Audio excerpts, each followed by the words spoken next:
Hello everyone, how are you all? Children, today we are going to start chapter 12 where animals live. So in this chapter we are going to know about what is habitat, what is adaptation, terrestrial animals, water aquatic animals and birds. So let's start. So animals are found all around us. They can be found in thick jungles, high mountains, deep oceans, very cold places and in hot deserts also. So the surrounding area or the environment in which animal live is known as their habitat. तो habitat क्या होता है? वो surrounding area और environment जहाँ पे animal live करता है, सर्वाइव करता है, कंफर्टेबली रहता है, उसे हम कहते हैं हैबिtat. So the earth has many habitats. The living condition in each of these habitats are very different. ठीक है, जो बहुत सारे डिफरेंट टाइप्स ऑफ हैबिटाट्स भी हैं अर्थ पे, जो उसमें अब सबकी अपनी अपनी अलग एनिमल्स की अपनी अपनी लिविंग कंडीशंस हैं. So but animals learn to fulfil their basic needs. ठीक है, वो जहाँ पे वो सीखते हैं अपनी बेसिक नीड्स को कैसे फुलफिल किया जाता है, जैसे food, water, shelter. In each of these habitats this is called adaptation. तो जहाँ पे वो अपने जो भी सराउंडिंग से, ठीक है, जो भी सीखते हैं, ठीक है, अपनी अपनी नीड्स को फुलफ़िल करते हैं, या फिर उनके जो बॉडी फीचर्स होते हैं जो उनको हेल्प करते हैं सर्वाइव करने के लिए, इसे हम कहते हैं adaptations. So animals have special features that help them to adapt to their surroundings. तो एडेप्टेशन क्या होता है? तो एनिमल्स हैव स्पेशल फीचर्स. तो आपने देखा होगा डिफरेंट डिफरेंट टाइप्स के एनिमल्स होते हैं, उनके डिफरेंट डिफरेंट फीचर्स होते हैं, बॉडी स्ट्रक्चर होता है, हैबिट्स अलग होती हैं. सो जो उनको हेल्प करती हैं ताकि वो अपने हैबिटाट में अच्छे से रह सकें. तो इस एडेप्टेशन को वो हेल्प करते हैं उन्हें सर्वाइव करने के लिए. So this is called adaptation. So animals on land. So animals build their homes to protect themselves from heat, cold, rain and other animals. ठीक है, जो एनिमल्स होते हैं वो अपना घर बनाते हैं, अपना शेल्टर बनाते हैं ताकि वो खुद को प्रोटेक्ट कर सकें. तो animals that live on land, जो एनिमल्स लैंड पे रहते हैं यानी कि ज़मीन पे रहते हैं, उन्हें हम कहते हैं लैंड एनिमल्स और टेरेस्ट्रियल एनिमल्स. तो लैंड एनिमल्स को हम टेरेस्ट्रियल एनिमल्स कहते हैं. While animals that live in jungles, grassland or mountainous regions find natural shelters, in jungles animals such as deer and elephants take shelter under the trees. ठीक है, तो ये सब अपने shelters खुद ही prepare करते हैं. Some animals such as monkeys, chimpanzees, baboons live on the trees.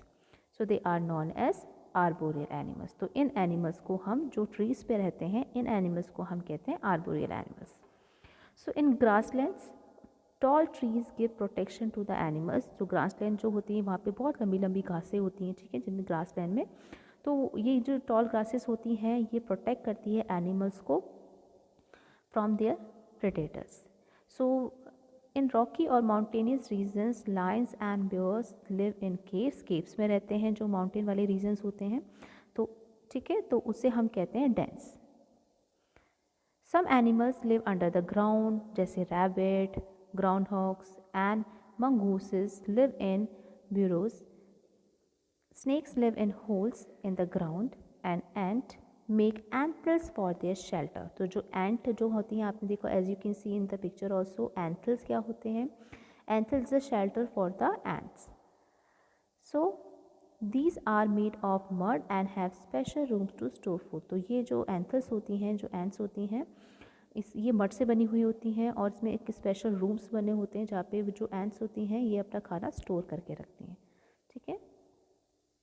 The Arctic region is covered with ice and snow. जो आर्टिक रीजन होते हैं बहुत ज़्यादा वहाँ का जो क्लाइमेट होता है, वेदर होता है, बहुत ज़्यादा ठंडा होता है. तो आर्टिक रीजन जो होता है जो होता है आइस और स्नो से कवर रहता है. तो एनिमल्स जो वहाँ पे लिव करते हैं can survive long winters and very cold temperature. यानी कि ये एनिमल्स बहुत लंबे समय तक विंटर और कोल्ड टेम्परेचर में सर्वाइव कर सकते हैं. तो उनके पास ऐसे बॉडी फीचर्स होते हैं जो उनको हेल्प करते हैं ताकि वो इस रीजन में अच्छे से सर्वाइव कर सकें. सो polar bears live in the Arctic region. They are good swimmers. ये अच्छे स्विमर्स होते हैं, स्विम कर सकते हैं, वॉक कर सकते हैं ऑन थिक आइस. बिकॉज ये जो क्योंकि आइस वहाँ पे बहुत ज़्यादा आइस होती है तो उस पर वो वॉक भी कर सकते हैं. Because they have their feet have hairy. इनकी जो बॉडी होती है, फीट होते हैं, वो काफ़ी हेयरी होते हैं और जो उनके नॉन स्लिप सोल्स होते हैं जो उनको स्लिप नहीं होने देते हैं. तो polar bears mate in spring. ये जो मेट करते हैं स्प्रिंग में करते हैं. एंड जो उनके कब्स, जो उनके बेबीज़ होते हैं वो कब बॉर्न होते हैं? In the month of December और जनवरी में. So female give birth inside a den dug into a bank of snow. जो फीमेल्स जो पोलर बेयर होते हैं, जो फीमेल्स होती हैं, ये बेबी को बर्थ देती हैं. कहाँ पे? डेन में देती हैं, जो किससे बना होता है? स्नो में. ठीक है, जैसे स्नो में बनी हुई गुफा टाइप है ना, तो ये उसमें अपने बेबी को बर्थ देते हैं. Then small mammals build tunnels. छोटे जो मैमल्स होते हैं, मैमल्स कौन होते हैं? एज यू ऑलरेडी नो, जो लोग अपने बेबीज़ को बर्थ देते हैं. ठीक है, एग नहीं देते, बर्थ देते हैं. They are mammals. तो टनल्स बनाते हैं स्नो में. ठीक है, उसके अंदर रहते हैं. So they sleep throughout the cold winter month. तो ये एनिमल्स जो क्या करते हैं, जो throughout the cold winter month में स्लीप करते हैं. Feed on seeds and dry grass. ये इनकी जो फीड होती है, सीड्स खाते हैं, ड्राई ग्रास खाते हैं जब ये जगते हैं. तो this long winter sleep is called hibernation. तो हाइबरनेशन क्या होता है? Hibernation is a long winter sleep.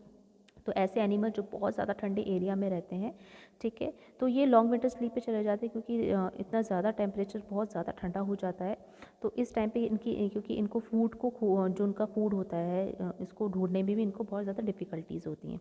तो ये गर्मी के टाइम पे ही जब थोड़ा नॉर्मल वेदर होता है तभी ये इतना ज़्यादा इनटेक कर लेते हैं, और जो सर्दी के टाइम पे ये रेस्ट करते हैं, सो जाते हैं, एक लॉन्ग विंटर स्लीप पे चले जाते हैं, जिससे इनकी बॉडी में एनर्जी बनी रहती है.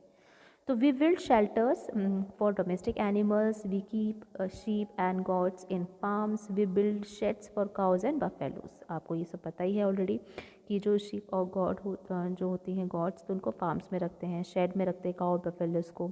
तो we keep horse in a stable. Dogs and cats live with us in our home as pets. तो सबको shelter की ज़रूरत होती है children, चाहे वो हमारे घर में रहने वाला एनिमल हो, चाहे आप जंगल में रहने वाला एनिमल हो, they all need shelter. Animals in water. About 2/3 of the earth is covered with water. जो आपका सबसे ज़्यादा अर्थ कवर्ड है वो है पानी से. आप अबाउट 2/3 यानी कि 75% हमारे अर्थ किससे कवर है? पानी से कवर्ड है. तो आप इमेजिन कर सकते हो कि कितने सारे एनिमल्स हैं, क्रिएचर्स हैं जो पानी में रहते हैं, like fish, dolphins, whale, seals, walruses are some animals that live in water. So they are known as aquatic animals. Many fish live in fresh water like rivers and lakes. तो कुछ animals ऐसे भी होते हैं जो fresh water में रहते हैं. Some fish live in the salty water. ठीक है, कुछ फिश ऐसी भी होती हैं जो salty water में भी रहती हैं और फ्रेश वाटर में भी रहती हैं. ठीक है, ओशियन एंड सीज. तो चिल्ड्रन, फ्रेश वाटर क्या हो गया? फ्रेश वाटर हो गया हमारा रिवर, लेक्स, पॉन्ड्स, स्ट्रीम्स. ठीक है, तो ये सब चीज़ें होंगी हमारी फ्रेश वाटर में, फ्रेश वाटर बॉडीज़. और सॉल्टी वाटर बॉडीज़ कौन सी होती है? Ocean and seas. क्योंकि यहाँ पे जो सॉल्ट होता है पानी में बहुत ज़्यादा होता है, इसलिए हम इसको सॉल्टी वाटर कहते हैं. Fish breathe in the air, dissolve in water through special organ, जिसको गिल्स कहते हैं. अब आपको पता है सारे एनिमल्स के डिफरेंट फीचर्स होते हैं जो उनको हेल्प करते हैं उनको उस जहाँ पे भी उनका हैबिटाट है उसमें उनको सर्वाइव करने में. तो अब फिश लैंड एनिमल नहीं है, ये वाटर एक्वेटिक एनिमल, तो उसके पास गिल्स होते हैं. तो गिल्स की हेल्प से ये लोग ब्रीथ करते हैं, यानी कि सांस लेते हैं. और जो लैंड पे एनिमल रहते हैं वो लंग्स को यूज़ करके ब्रीथ करते हैं. बट जो डॉल्फिन है और वेल्स हैं, they do not have gills. जो डॉल्फिन और वेल्स हैं इनके पास गिल्स नहीं होते, ये मैमल्स होते हैं. They come to the surface of the water to breathe. तो डॉल्फिन्स एंड वेल्स क्या करती हैं? इनके पास गिल्स नहीं होते, तो इनको जब ब्रीथ करना होता है तो ये पानी के ऊपर आती हैं और ब्रीथ करती हैं. Some fish take shelter in the corals. ठीक है, कुछ फिश ऐसी होती हैं जो शेल्टर कोरल्स में रहती हैं. सम मेक देयर. कोरल्स क्या होते हैं बेटा? कोरल्स आर माइक्रो ऑर्गेनिजम्स होते हैं जो पानी के अंदर रहते हैं. ठीक है, नीचे की तरफ दिखने में बिल्कुल प्लांट्स जैसे लगते हैं. ठीक है, so some make their home among the underwater plants. कुछ प्लांट्स के जो वाटर प्लांट्स होते हैं उसके अंडर भी शेल्टर लेते हैं, वहाँ पे रहते हैं, वहाँ पे लिव करते हैं. ठीक है, while others like star fish live in Rocky area. जो स्टार फिश होते हैं, आपको जो पत्थर वाली जगहें होती हैं पानी में, उस जगह पे आपको मिल जाएगा. पानी के अंदर भी काफ़ी सारे पत्थर होते हैं, रॉक्स होती हैं, तो उसके अंदर भी ये लोग रहते हैं. तो उसके नीचे रहते हैं. Octopuses live under the rock. जो ऑक्टोपस है वो रॉक्स के अंदर रहते हैं, under the rocks at the bottom of the sea. ठीक है, bottom of the sea. So जो क्रैब्स हैं, turtle have shells on their bodies. जो क्रैब और टर्टल है उनकी बॉडी कवरिंग शेल्स होती हैं जो उनको प्रोटेक्ट करके रखती हैं. So they withdraw into their shells when they sense danger. जो जैसे ही उनको डेंजर का लगता है तो वो अपने शेल्स के अंदर छुप जाते हैं. So they are usually found near the seashore. Seashore यानी कि जो सी का किनारे होते हैं उसको हम सीशोर कहते हैं. तो वहाँ पे ये मोस्टली आपको मिल जाएंगे टर्टल्स और crabs. So they make holes in the sand और लिव अंडर द रॉक। तो ये क्या करते हैं, सैंड में होल बनाते हैं और उसके अंदर रहते हैं। और सैंड हमें मोस्टली किनारों पे इजीली मिल जाती है, ठीक है। तो ये वहाँ पे जो समुद्र के किनारे आपको इसलिए देखने को मिल जाते हैं। तो now you understand children. So children, rest of the topics we will cover in the next video. So keep watching the videos. Take care.